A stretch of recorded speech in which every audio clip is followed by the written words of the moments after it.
È stato presentato ieri sera l'ultimo colpo di mercato in casa Caorle. La società giallo-blu si è assicurata sino a fine stagione le prestazioni sportive del playmaker Federico Di Prampero. Giocatore di categoria superiore, nel suo curriculum vanta diverse stagioni in Lega 2 e Serie B. Arriva dal Vegamestre dopo un campionato di luci ed ombre. Per Caorle è un grande colpo in quanto viene a colmare il vuoto in fatto di qualità e soprattutto di personalità lasciato nel ruolo del playmaker dalla partenza di Bovolenta, dopo che l'ingaggio in estate del già ceduto Jeremy Lowe non ha rispecchiato le attese. Con questo nuovo arrivo il club litoraneo spera così di poter risalire la china di una classifica che dopo l'ultima battuta d'arresto casalinga con Verona si è fatta sempre più complicata.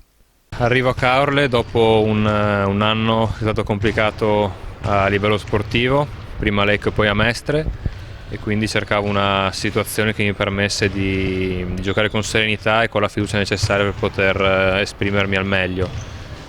Caorle in questo caso è stata la prima società che si è fatta viva, che mi ha proposto un ruolo importante in squadra, e quindi sono molto felice di essere qua.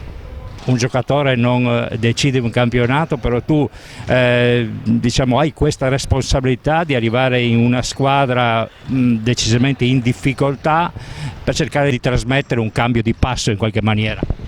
Innanzitutto bisogna premettere che la situazione di classifica non rispecchia quella che è la reale qualità della squadra e dei compagni che ho trovato. Sicuramente è una situazione difficile dove sicuramente manca qualcosa per fare solo di qualità. Io spero di poter portare quel quid in più che serve alle squadre per poter finire bene il campionato e magari provare a raggiungere ancora l'obiettivo playoff.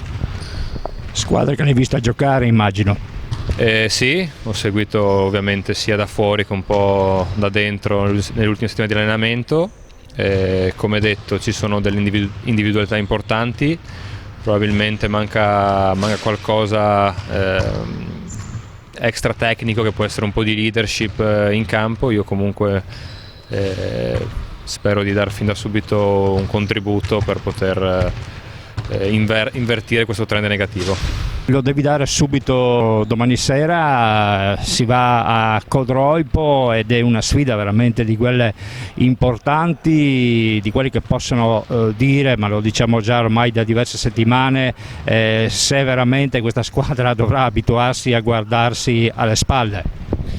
Codroipo è un test molto importante, li ho visti giocare un po' di settimane fa contro Pordenone, hanno fatto un'ottima impressione, una squadra che gioca bene, bella allenata, che sa mettere in difficoltà gli avversari, quindi sarà sicuramente una partita importante da vincere a tutti i costi per poter dare prova sia a noi stessi che anche alle altre squadre che siamo ancora una squadra viva e con molte potenzialità.